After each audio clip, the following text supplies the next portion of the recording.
All right. Welcome to the Tony and Dakota podcast. We have another special guest. This is Calvin Chen.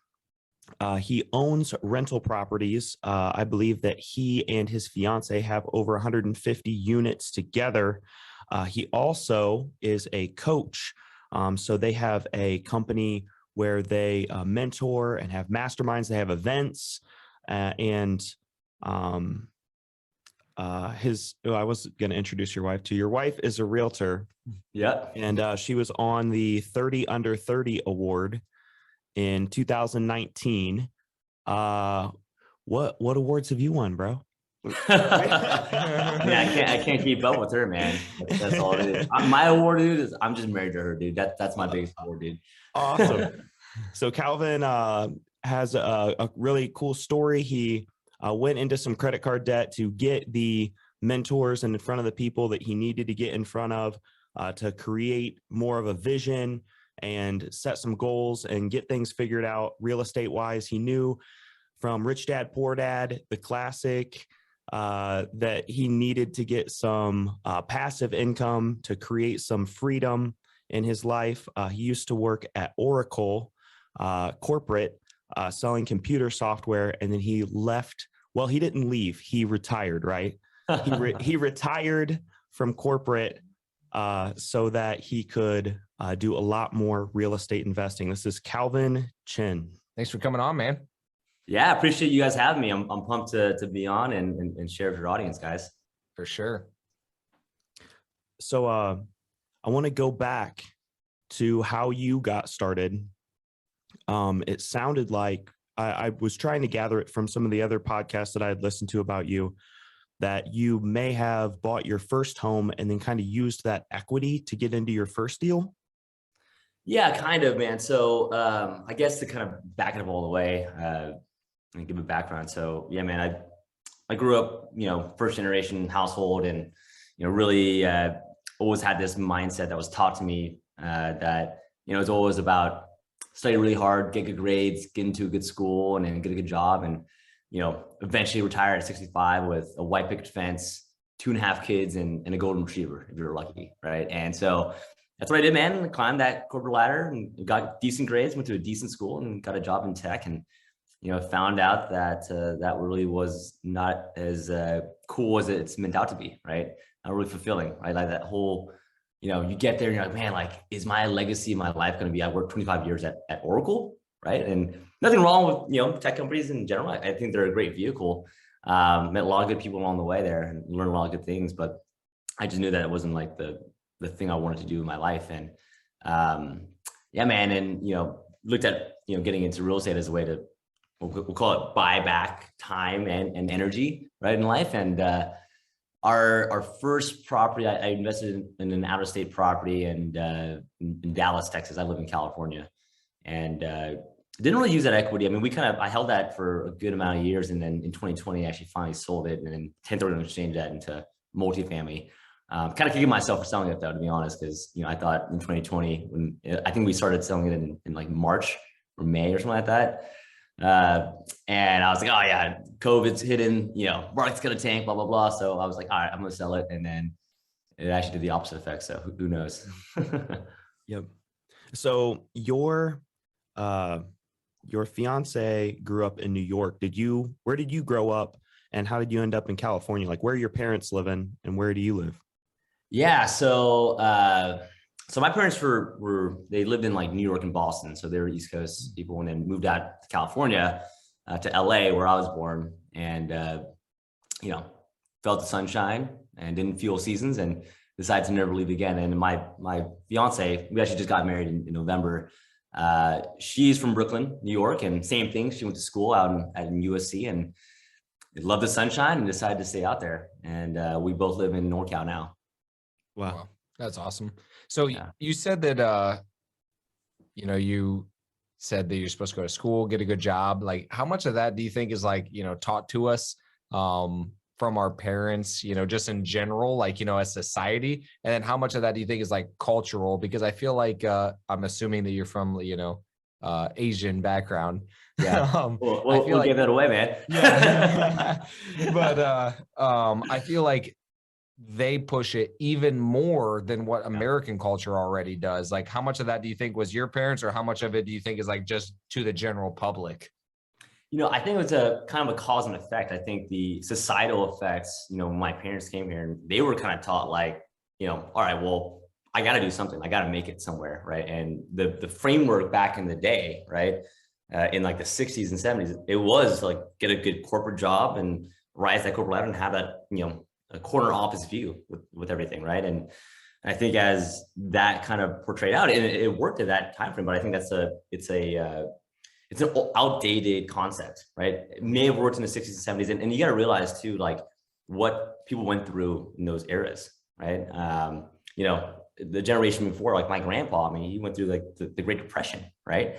And so my parents too, like they always had that like kind of lingering aspect of, you have the .com bust, right? Like all these like recessions, 09, right? So, I think it was always like that safety that really draw to them. Or for us, I mean, I'm a millennial. I mean, we've only seen like good stuff, right? We've only seen a rise to this point. We haven't seen the downturn or anything like that. So, I think the combination of society kind of teaching them, and then the parents from there teaching us, from their experiences. And that's how we kind of become who we are right now. Yep. So how did you actually break out of it then? Because, for me in my life, I was always kind of like the rebel, and I always fought against authority, and I always fought against that. It sounds to me like, you followed along with it, and then you actually broke out of it, which to me seems to be more rare.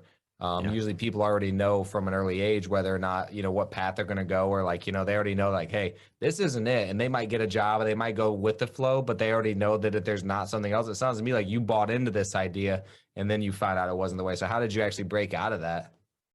Yeah, man. So 100%, you're 100% right. Like I was absolutely like that. This is the path. Like this is the only thing I knew. And I think a couple of things. One is, you're obviously, when you surround yourself with some other people that think differently, you're like, well, like you understand like what's actually possible. And I think the biggest thing for me, the biggest turning point was this whole aspect of like fear, right? There's like, I think all of us have like this fear of like we want security, we crave security, we crave knowing, right? And we fear unknown and change, right? And for me, that's what stuck me around in my W-2 for a long, long time, right? I had this comfy tech job that, if you look at that society's realm, would say is awesome. It was good paying, it was like very high paying, and I was climbing, and I had a good brand and all blah blah blah that stuff. But none of that stuff mattered, right? So the purpose in life for me was, it felt like constrained that if I were just to waste my life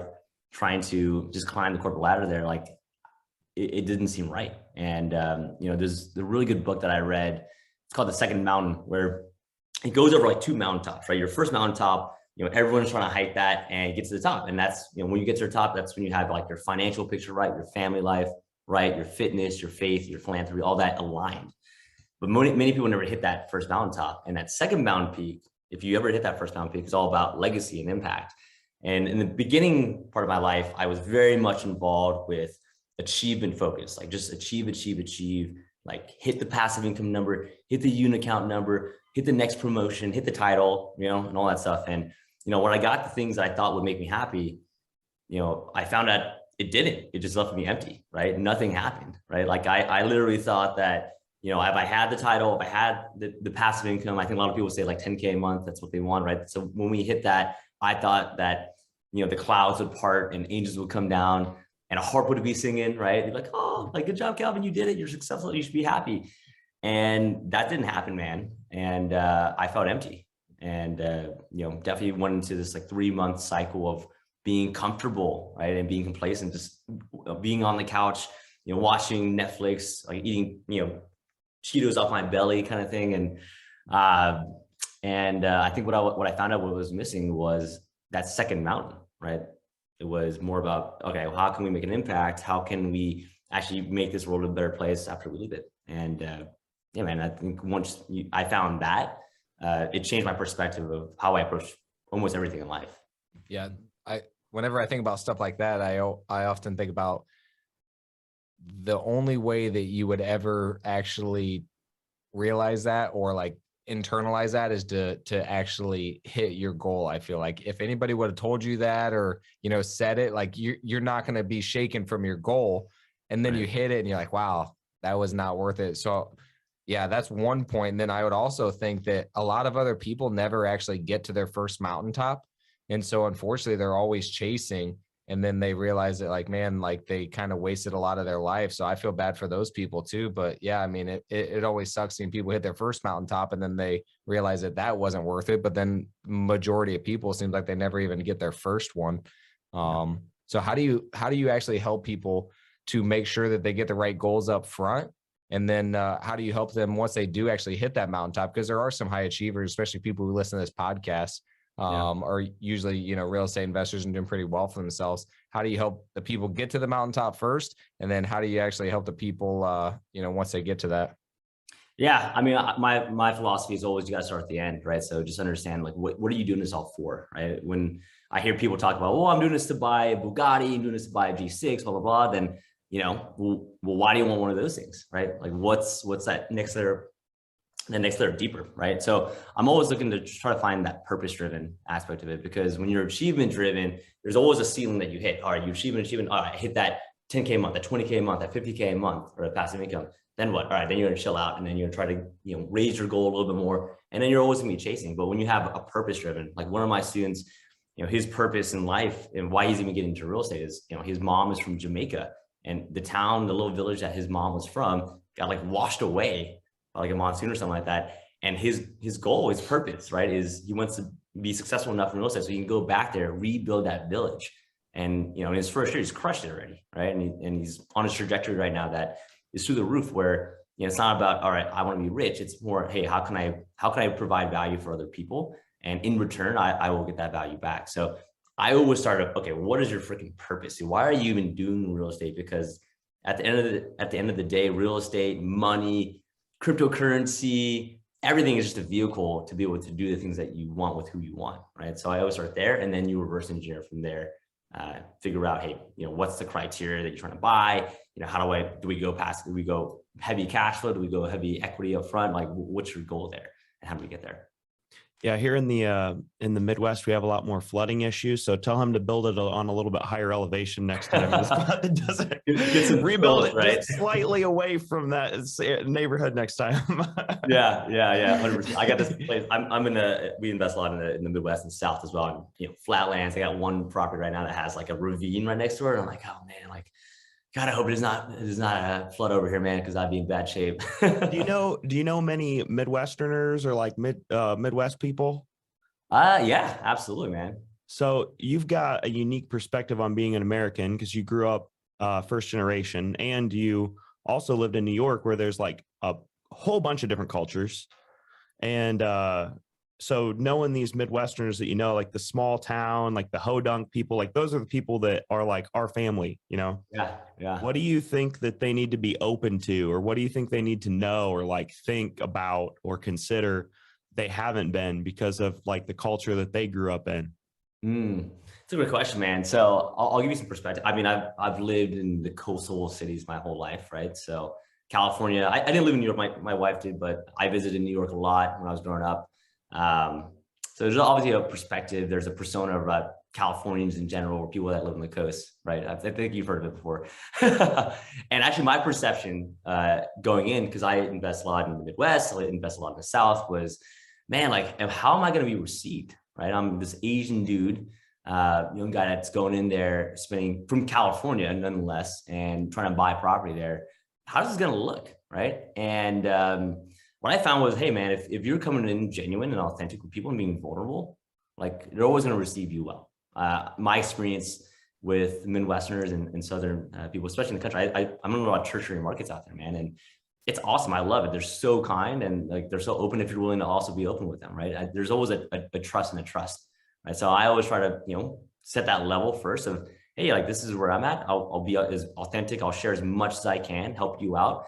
And, you know, if in return, if you're going to do the same thing, then awesome. If you're not, then, hey, maybe we're not the best fit for each other. But, you know, you always come in first of authenticity. And if you can, and it's received well and it receives back to you, then, hey, that's something magical right there. Do you think So when you first got started, you kept your job for a little while, didn't you? Yeah, I did. Okay. Yeah. And you used your bankableness, how bankable you were with your W-2 to kind of like fund your first few real estate deals. And then you got into some bigger real estate deals. When did it make sense for you to transition? And what did that look like? So do you regret playing it safer by being at the job instead of like diving in? Or do you think you did it exactly right? Would you change anything about it? Man, well, no one's perfect, dude. I definitely did not think I did it exactly right. And I think I definitely held on too long for sure. But I think I wasn't ready yet either. I think both in terms of my identity as a person, that was probably the main thing that I wasn't ready to let go of first. Like when I was in my W-2, like I was, again, secure. My identity was someone that was like, hey, like you almost have that imposter syndrome too. Like, hey, am I good enough for this? Like, can I do this full time?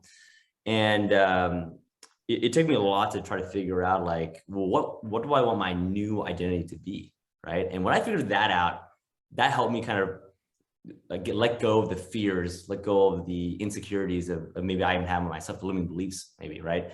And so when I kind of created this new identity of who I wanted to become, that really changed my life about, all right, I am confident enough to say, yeah, I don't need this, right? It's actually holding me back. And when I did pull that trigger finally,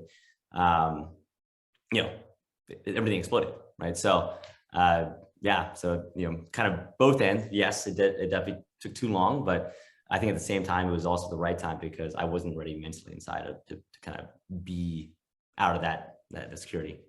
How many properties did you have before you left? Probably had like 50 doors around there. And then did you have like a number that, you're like, all right, if I make this much, then I'm leaving? Or like what actually was like, all right, the mechanism? Yeah, like I'm out of here. Yeah. Like what made you leave? So originally I thought I had the number, right? The number was 10K a month, right? And we had hit that in 2019, and guess what? I stayed in my job. So, and I was like, I don't know what I can't leave it. I don't know what I do, right? And I think the mechanism was actually at my W-2. They were like, hey, we want to give you a promotion, right, to like a leadership role. And that's when I knew. I was like, all right, well, this is the fork in the road, right? Like either I'm going in and I'm doing that and I'm taking that path, or I'm jumping off right now. And so I had a really open conversation with my leadership team at the time. I was like, hey, like, I'm thinking about either doing this or I'm thinking about totally retiring out of corporate, right? And it did weigh on me, man. I went, back and forth for many, many months, and it never felt right. And I think the inside of me was like the security, the comfortable part of it was like, stay, it's easy, right? But logically and in my heart, I knew that wasn't the right answer. Like the financial picture of it, all that stuff, like I knew I was better off doing real estate, but I was just scared, right? So, and I have a lot to do. I mean, my wife definitely encouraged me a lot. She's like, yo, like, why not just do it? This is the only time. We don't have kids. We don't have anyone on our payroll. Like, if you're gonna do it, this is how you do it. And the thing that actually kind of got me was the fear. It's changing my concept of fear, of the fear of taking a jump to the fear of, if I'm on my deathbed, would I regret not taking the jump? And that scared me actually more. So is she your wife now? She's my wife now. Yeah. Yeah. Oh, okay. Do you guys still have the different last names, or did she take your last name? We still have different last names. Yeah. So she has a cool slogan. It's unlocked. Good deal. She didn't want to, actually, to be honest, like we just thought it would be too much paperwork at the time. Yeah. When we signed the docs, which now we know that's actually the easiest way to change the last name. So now we're like, oh man, that sounds like a lot of work. So, so yeah, we still have a lot of different last names for now. Politically correct, you both dash your last name and just put the other person's last name. So that way you don't have to. Hey, we're in California, right? Your last name. We're in California, man. We're good for this now, dude. Maybe I'll take her last name. Who knows? Yeah, there you go. So what does your organization look like today, or organizations? Because you have multiple companies. What does everything look like between you, your wife, your coaching? How many employees do you have? What's going on? Yeah, so we have a few different kind of organizations. So I'm a big fan. I don't know if you guys have ever read the book Who Not How, but oh my God, it's a fantastic book, and very much aligned with that kind of energy. And I think that helped us scale a lot. So, we have a couple different kind of organizations. One, so her brokerage, it's called Zen Coast Homes, basically just your typical real estate agent brokerage, buy, sell homes here in California. And then we have Zen Coast Universities, which is our coaching program. It's our mastermind, right? So, that's where we're trying to teach people to really take that step and how to actually take that step, get that confidence to say, yeah, I can do this. The same way that, we were all probably taught by some kind of mentor as well. And then we have Zen Coast Properties, which is, more of our investing arm, and Zen Coast Capital, which we're just starting right now, which is more of our fund model as well. Awesome. What do you think the biggest thing that people struggle with in like your coaching? Like, what do you think is the most common? Yeah, so I think just going out and taking action, right? It's like you can get so overwhelmed. I'm sure, I know I was when I first started. It was like, all right, you're in, and then all of a sudden, like all this information comes in. You're like, oh my God, I got to do all these steps. I don't like, they're always so focused on the outcome. I got to get to 10K a month of passive income. I got to be financially free, blah blah blah, and that can get like intimidating, right? It's like, wow, that's a lot of crap I got to do, right? To get there. And so I try to like just tell them, hey, let's focus on the small habits, right? The habits that you do every day to get there. So maybe, 10K a month is the outcome, sure. But, if you think about that all the time, it's going to be very intimidating. So why don't you just focus on, hey, today, all I got to do is analyze the deal. I can do that, right? That's super simple. So I think that's one thing. And then second is analysis paralysis. I think a lot of people just get into the stage, especially with market research, like, oh, I got to pick a market. And a lot of, my students are New York, LA, Bay Area over here. And, they're investing in the Midwest, and they're like, oh, there's so many markets. I could pick so many different things. And then they just get stuck in this like rabbit hole of like, oh yeah, there's a better market out there. There's a better, well, you know what? There's deals in every freaking market. Right. So, I would say, pick 3 and then pick one from there and just jump in, build your team. Yep. So it sounds like inaction is, the most common problem, which we've seen that, a lot. I've actually told a lot of people who are scared to do their first deal. I'm like, man, the only way that this is like going to go really bad is if you don't finish. That's where we see most of the time where people have the biggest issues is if they start a property, they get halfway through the rehab, they get scared and they decide to sell it. Like that's when they get the worst, or it just sits there, or like they get that, they're just like, man, maybe I got myself in too far. Like they pull out early. Like that's when they really usually struggle, is when they don't take the action to finish what they started. So you already gave one strategy, breaking down that big chunk into a smaller chunk. Is that the best strategy that you've seen for that inaction? Or what do you think is the absolute best strategy for actually like fighting through that? Like, hey, I'm going to keep analyzing this. Yeah. I mean, I think that's one part of it. And then the second is actually just going out and doing it. Just do your first one. Right. Cause I had a student that, was just like very, she was not very confident she can buy a property. She's like, I can't even afford to have kids, like kind of crazy talk. Right. And then she did her first property actually in Indiana. Right. And she was like, oh, that wasn't as bad as I thought. And then she did her second one, and now she's doing a burr. Right. And it's like, oh, okay. Like it just, we build up this like big thing in our mind. Like this is going to be so hard to overcome. But when you just go do it, like, yeah, sure, maybe something will go wrong, but guess what? You'll find a way around. Like when your back is against the wall, us as human beings, especially high achievers in general, you'll always find a way, right? So it's not no, it's just all right. What do I have to do now? How do I get around this? Yep. How many people do you have in your coaching program? We have about 130. Okay, and then so do you have any that like how long has your coaching program been going on? So officially, we've done it for about 1.5 years. Okay. We've been coaching people like one-on-one for like 3 years, 4 years now. Nice. Have you had anybody that has like bought in? And if you don't mind sharing, like how much is your coaching program? Have they bought in and then not done anything?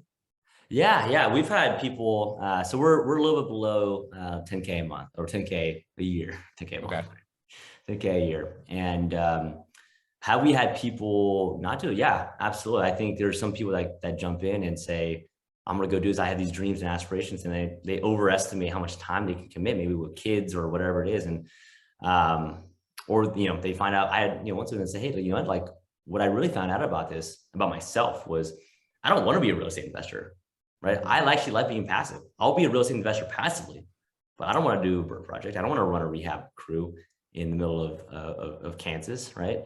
So, I mean, at the end of the day, it's like, for me, like the success I measure for my students and my members are, one, like, do you feel empowered and confident to take action? And two, do you have a direction? Do you have a direction where you want to go? Not how many doors you buy in your first year or anything like that, or how much cash you have, but if you have a direction, right? This student, it could be a direction of saying, hey, my direction is not to do this, right? And I found that out. Great, now you know.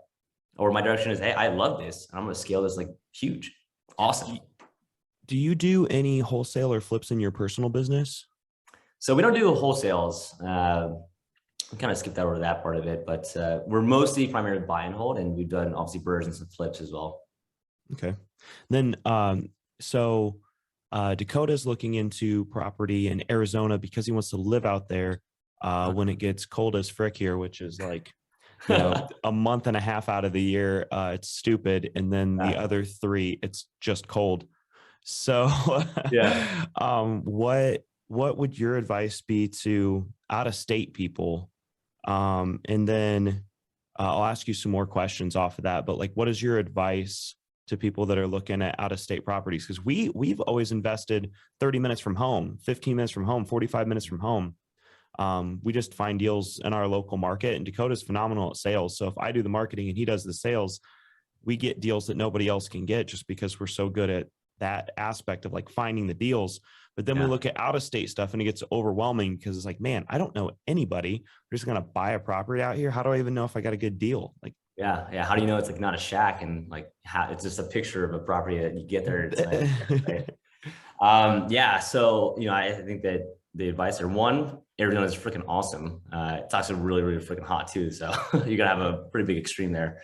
But second is, you kind of have to find your team there, right? I mean, just like you have your team in Fort Wayne that finds you deals, like I think finding like a really trustworthy boots on the ground team that you can use as a checks and balances with each other, right? So, hey, maybe you have an agent out there and she's like, hey, or he's like, hey, these are the rents that you can get. Well, guess what? I'm going to double check that with my property manager, right? Hey, are these really the rents? Hey, cool. I have a project right now in Texas that, I'm basically having my agent go check on the contractor on the progress for me, right? And I have my property manager check on the agent, right? And just cross-reference all that. So, I kind of have my team kind of working in conjunction with each other to be able to, make sure that everything's operating smoothly. So what's the easiest way to build your team? Because I'm sure that not everybody that you reach out to in the beginning actually ends up working out. So how do you find it, vet them, and pick your team?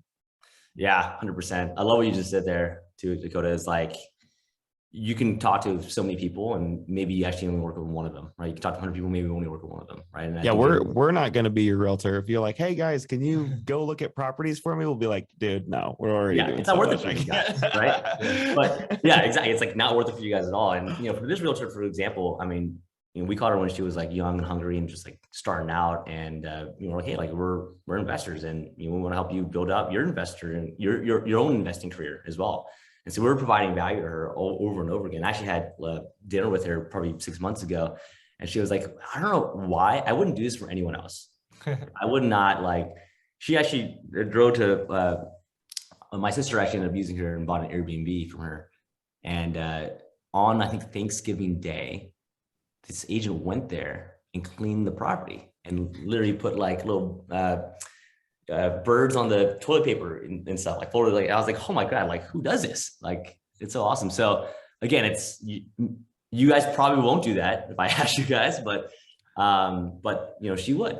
And that's a good part of for where she's at in her life and in her journey. And as long as we can continue to build value to her, hopefully she'll keep on doing that. So. Yeah. So how do you find the biggest one that I always see people struggling with is the contractors? I mean, obviously when you're doing burrs, you're going to be doing the contractors. How do you find a good contractor in a new market? Oh yeah, that's easily the hardest part for sure. I agree with that. I mean, I can tell you the best luck that we've had is, especially out of state, is just word of mouth. And if that other investor is willing to even share that, because we know that sometimes you hold your contractor very close to the vest. Yes. Right. So, for us, same thing. Like I kind of go in the same aspect of one, like, hey, I want to keep your guys busy, right? So I can do, 5 deals a month or 5 deals a quarter, whatever it is, or 5 deals a year. You don't do any marketing. You just have this. And I have a big referral network too. Hey, I run a mastermind of 120 people that are looking for good contractors. And, if you do a good job, then I'm going to help you scale. Right. So that talk track is kind of similar. Is like, hey, like this is my vision. Like this is how I see you part of this vision. Is that what you want? And it's like, oh yeah, like, one of the contractors I'm working with right now, I'm partnering with them now, and, they're doing all the work, right? They're doing all the work and handling all the costs on that side. And we're doing Airbnb. What does that partnership look like? Because that's just something that we're worried about too. Is one, we don't give out our contractor either because he's smashing through properties. He's like getting 5 done a month, and everybody's like, "Oh, you got him?" Like, no, we're keeping him busy. You know what I mean? Like, we don't want him because we'll keep growing to his whatever rate he can fix him up. We'll keep growing at that same rate if that's what we need to do. So we don't want to give him out either. But we also, he wants to make sure that he's maximizing his money and stuff too. So what does that partnership look like for you to where it does make sense for you? Yeah.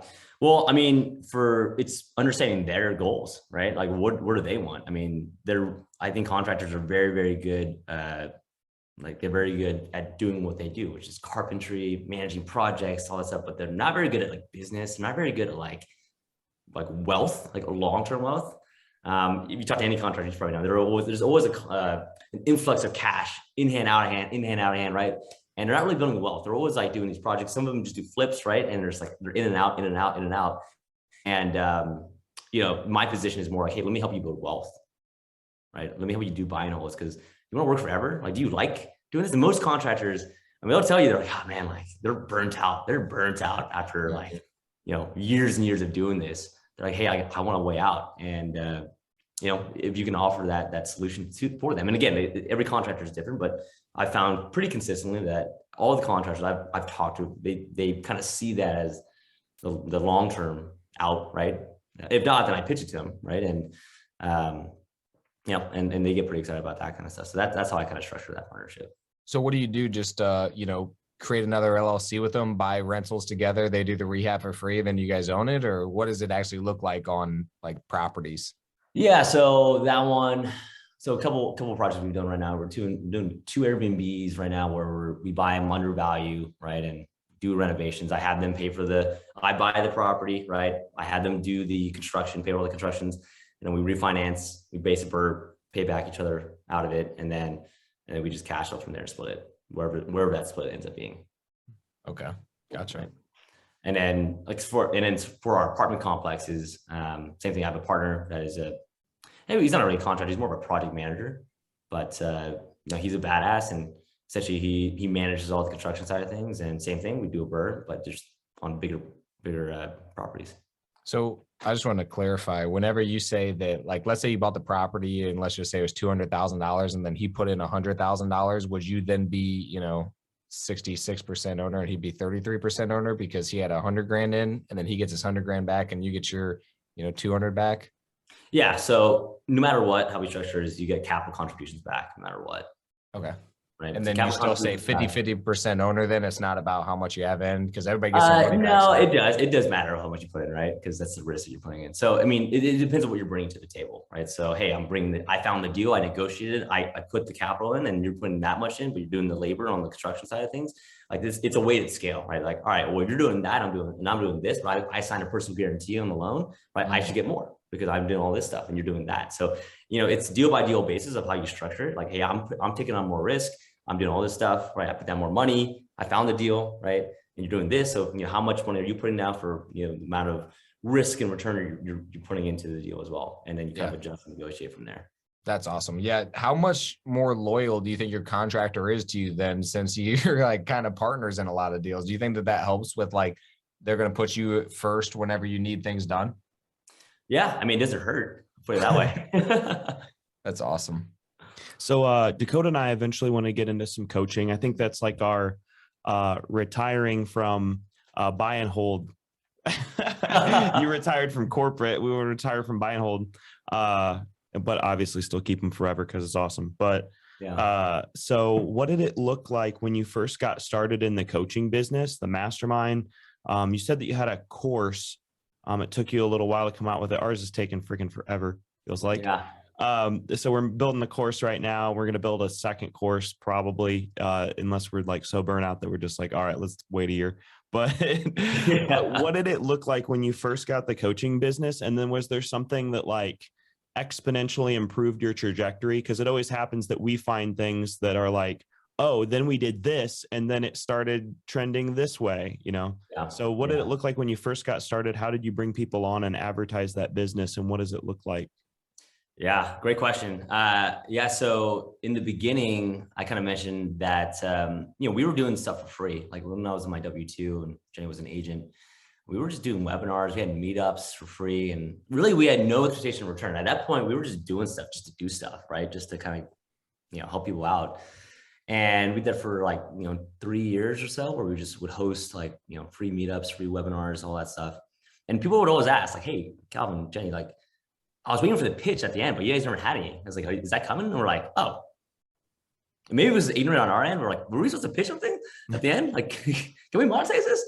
And so, that's that combined with, I think what I mentioned earlier, that second mountain piece of like, knowing how can we impact this world and like leave it better? Like one of the things that Jennie and I talked about was like, all right, like real estate's been pretty kind to us, so we can teach other people how to do this too. Right. And then they could go teach their family and their family could go teach someone else's family in their community. Right. Then that's something that we could live with as well. So it kind of started with just basically free content and just doing that. And we kind of built like a kind of a following, like more of a brand, like, oh, like Calvin and Eddie, they do real estate investing. Cool. They do out of state real estate investing.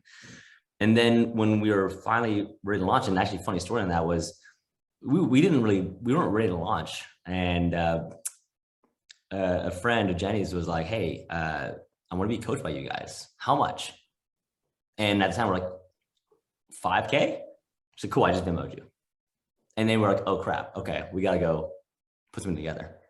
And so that's really how we started. And then when we started releasing like openings, I guess, and offerings, we had a huge influx of people that had just been waiting because we had built up kind of a network and kind of what you guys are doing right now with your podcast, right? That's a huge thing of like being able to build up authority and say, cool, like these guys know real estate really well. Like I've listened to their podcast for years and I want to be coached by them, right? Because they're good people. And so, that's how we started. And, the first month or two was absolutely sloppy for sure. And, we were trying to figure out like how to actually structure it. What was the best way to deliver and actually get people to get results, right? Because that's what we want to do. And to me, like I felt very personal about every single person there. And I still do, like in my community, man, like if you're in my community, man, like I freaking want to make sure that you succeed. And I'm doing everything I can, at least. It's a partnership where I'll put everything I can on the table and it's up to you to come meet me at the table. Right. So, yeah, man, I don't know if that answers your question, but that's kind of how we started and, how we were able to scale so fast, I guess, in my opinion, of like just basically hit the ground running on it. Yeah, it's funny because we did very similar things. And then we're like, man, like we just kept doing free webinars and free, like we went live all the time and just like went over numbers and like told stuff that other people didn't know. And that's kind of how we built a following as well. And then we realized at the same time, we're like, man, like we are spending a ton of time doing this now. And like, there's like zero benefit. So we're always looking for a win-win. And like, we're like, well, we could like help more people if we actually had a course. And then like, because whenever you are putting out those free webinars, then you have people reaching out to you wanting to go out to lunch and for you to give them everything in an hour. And we're like, man, like, yeah, I can't teach you everything I know in an hour, man. Yeah. So we're like, we had to find a way to actually like help these other people. So then we kind of slowed down on that stuff. But yeah, once we get the course out, then yeah, we're hoping to do exactly what you said. So that's encouraging. I love what you said there too, Dakota, about you get hit up all the time, right? And then you go out to lunch or get a coffee or get a beer with someone and you try to give them as much as possible. And the thing that really disheartened me a lot was, I don't know if that's a word, but let's go with it, is you would do that and then you check it back with them in like a year or two. And you're like, hey, like, how's it going? They're like, oh, yeah, I'm actually investing in crypto now. I'm actually a crypto miner or whatever. And I'm like, what the hell, dude? I just gave you like an hour and a half of my time that I was pouring my freaking heart out. Right. And you go back and you're doing crypto or something. It's like, oh man, it's super like discouraging for sure. And so, yeah, you're right, man. The whole being able to scale and actually, give someone a path as well, because it's so easy to, with education on YouTube, it's free, right? But really what people want is more direction of like, what's next versus, I could find one-off subjects on YouTube all day long, but people don't know where to look. And that's what we're trying to figure out too. That's why I ask you those other questions, because like, we don't want to be another course that just gives you education, man. Like, we want to actually help these people take action. And that's really what we're trying to figure out, like what gets somebody to actually take action, because I don't want you to buy the course if you're not going to use it. Don't want you to, or if it does help you give direction in your life to find out that you don't want to do it, that's cool too, because like that's worth, a lot of money to find out, hey, this is not what I want to do. I think that's, it's cheaper than going to college and finding out. Yeah. I mean, college is the most expensive way to find out that you learn absolutely nothing there, right? And I think what you guys are doing with the course idea, I think it's genius, man. And it helps so much people actually be able to go do the things that they want to do. They just, have to be able to be open for it and ready to action. Have you had any pushback ever from anybody that decided to not do real estate, or like, it wasn't right for them, or they didn't feel like it was worth it? And did you offer like a money back guarantee or anything like that? Yeah. I mean, I think in my opinion, if they come up to me and say, hey, what I found out is that I don't like doing real estate, cool, we'll honor it. No worries, man. Like at the end of the day, like we're coming from a place of like, we want everyone to succeed, right? Especially in the early days, right? I mean, it's all about brand. I mean, like I want our people to be able to go out and actually take action. And we have a 92% success rate of students getting into good deals because I set the expectations up front. Like, hey, if you're not going to take action, don't take this course.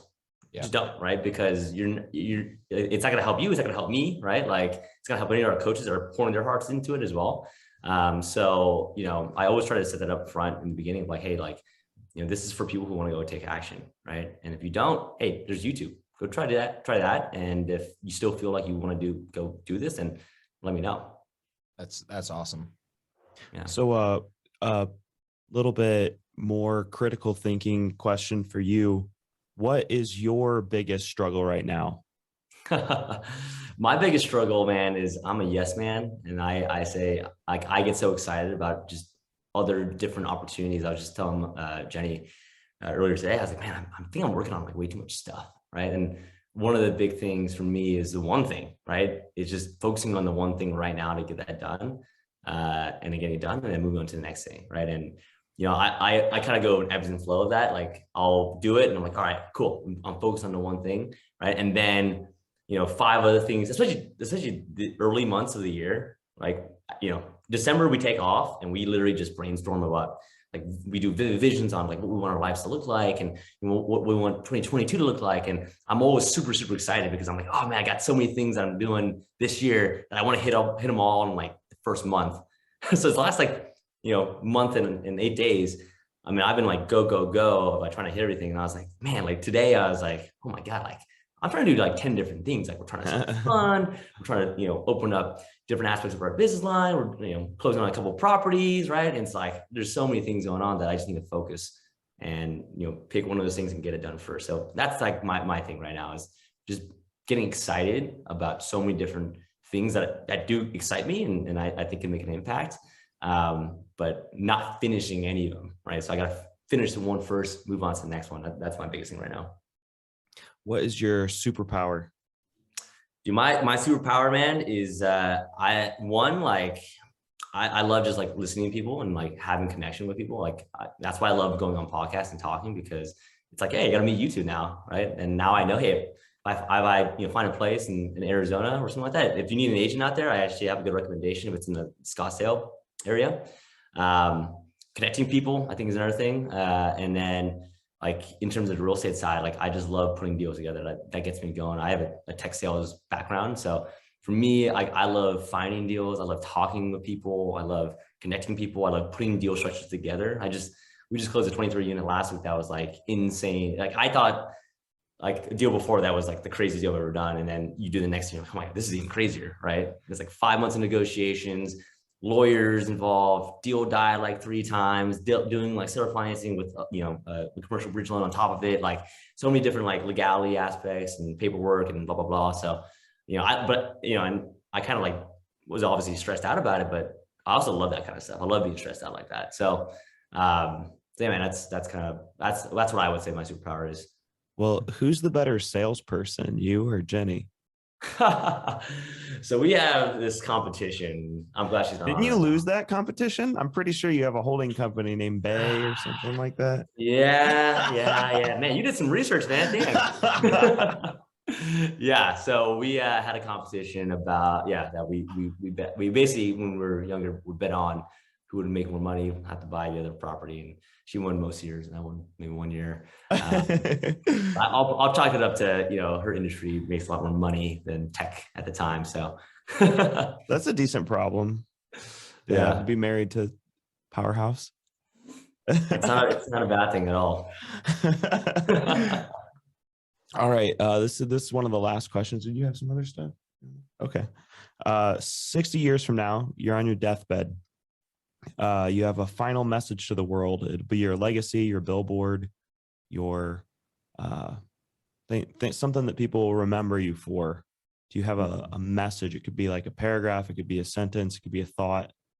Yeah. So, man, there's like two kind of, I don't know, credos are the word to say, like things that you might get tattooed on your body, if my wife was cool with that. But so one theme I have, basically, if it's a life theme, then if you know me, like you'll hear me say this all the time, is just be comfortable being uncomfortable, right? Because when you're uncomfortable, that's when the most growth happens, right? So I'm always trying to be like, all right, well, if it's a bad situation, well, this is probably good for me. Like, where's the growth in this? Because, people can really look at the same situation, and one could say, why is this happening to me?